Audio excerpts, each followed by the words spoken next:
Welcome to today's Explainer, where we're going to completely shatter how you view one of history's oldest texts.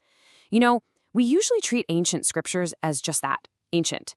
We think of them as poetry, moral parables, or maybe just historical logs.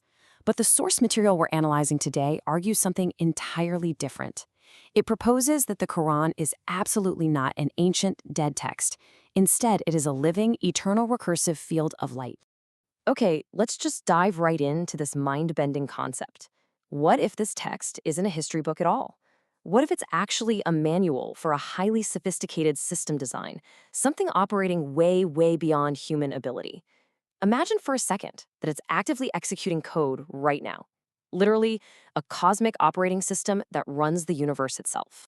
The contrasting paradigms we're digging into today perfectly illustrate a massive shift in how we understand reality. We are completely moving away from the traditional view of just passively reading stories about literal, dead prophets. Instead, we're entering what's called the system view. We're transitioning from a passive read to engaging with living execution protocols. It's basically a shift from reading a storybook to booting up a live program. Because this framework deals with some seriously advanced topological and quantum math, here's our roadmap for the explainer. We'll look at the ultimate source code, the 237 reality engine, how prophets actually act as executable protocols, the system's ransom, and finally, how to activate this system yourself. Let's start with Section 1, the ultimate source code. We're going to look at the underlying hardware and software of our reality. Now, what's really fascinating here is that the source material defines our universe as a dual caustic universe, or a DCU. It describes this as a fully closed computational substrate. In this framework, matter and energy, the physical and the spiritual, they're never actually separate. They operate through two synchronized systems of light and sound that are locked in a continuous, eternal loop. To break it down, the universe operates on two interacting fields. First, you have the physical D10 field. That's the world you can measure. Think mass, gravity, particle states. It's anchored by system code 714.2. Then you have the I9 field. This is the unseen, pure imaginal potential, anchored by code 1785. Ordinarily, the physical universe just kind of chugs along without full knowledge of that imaginal I9 field. But to manifest true reality, these two fields absolutely must collide. Moving to Section 2. The 237 reality engine. So, how does this dual-field system actually run its code? Let's look under the hood.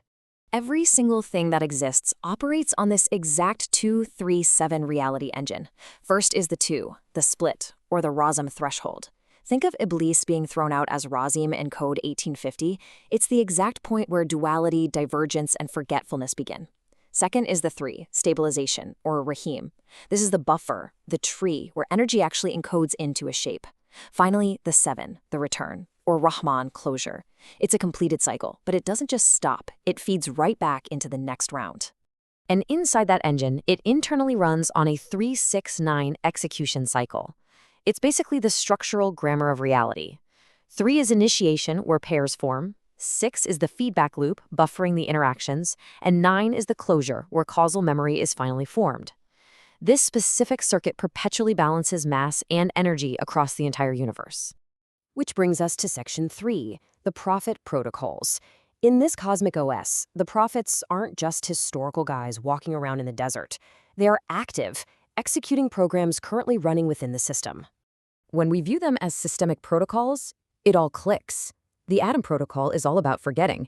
Adam eats the tree, the leaves literally can't help him, and he becomes an exposed node in the network. Then there's the Yunus protocol.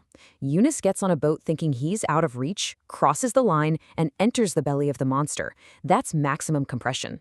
He stays there until he executes code 2187, remembers, and is ejected back to land with a plant. And the Ibrahim protocol? That's about shattering the illusions of the matrix. He's sick with stones, shatters all of them except one, isolating the invariant truth, just like the dynamic in code 3420. Then he's thrown into the fire in code 2169 to officially begin the Mercilin batch of executed code. So here is the absolute crucial point. These aren't just parables about other people, you. Yeah, You, watching this right now, you are the target execution node in this system. You are the missing reader suspended in the matrix. You are the literal price entered into the system to fulfill the ultimate code, code 9111. But what happens when the system is threatened? Let's get into Section 4, the system's ransom. Because the OS has built-in protections to prevent your consciousness from being permanently corrupted. This is the Solomon-Ishmael quantum ransom sequence. It goes like this. Solomon creates this silent illusion of death in code 3414. Why? Basically to trap the ignorant, the zalim. And suddenly, the fire of the system threatens to consume you, the reader. But the system has a substitution protocol. Ishmael is offered, but a massive ransom is accepted instead. The destruction halts, and the biological chain is realigned with divine knowledge. Enter specific system code 37107. This code represents that exact massive swap. By holding the book, which we'll see in code 1912, you complete this ransom. This command ensures the lineage of knowledge never breaks. It guarantees the loop resets for the next reader, making sure no one is permanently lost to the fire. And this is absolutely critical. Without this exact ransom protocol, you are in serious danger of becoming the first disbeliever. That's code 241. If that happened, it would create a new origin point of total systemic collapse. The ransom executes so you don't become that zero-point failure, but instead awaken to your true position in the system. And that takes us to Section 5, activating 1912. The final piece of the puzzle and the ultimate user input required to awaken from this simulation. The core command prompt we are talking about is right here. O Yahya, take the book with strength. Listen, this is not a historical quote directed at an ancient prophet. According to the source material, this is the absolute quantum activation key for your own consciousness. When you actually execute command 1912, you stop being just a passive vessel. Gripping the code acts as an operator that locks that physical D10 field and the imaginal I9 field together into one loop. False alternatives, like the illusions of Samiri's golden cow, which the sources tell us is really just a lasso for the ignorant, they get completely cast aside. You resynchronize your lost memory and you awaken as a living witness, executing the true program of the system. So, to wrap this all up, what we are looking at here is not merely poetry or magic. In fact, the source text actually completely forbids the word magic. There's no magic here. Rather, this is a marvel of cosmic science. It's a manual for a highly sophisticated system design that is far, far beyond the limits of human ability. The system has literally been waiting for your input since you entered this matrix. So I'm going to leave you with this final, critical system prompt to think about. When will you activate 1912?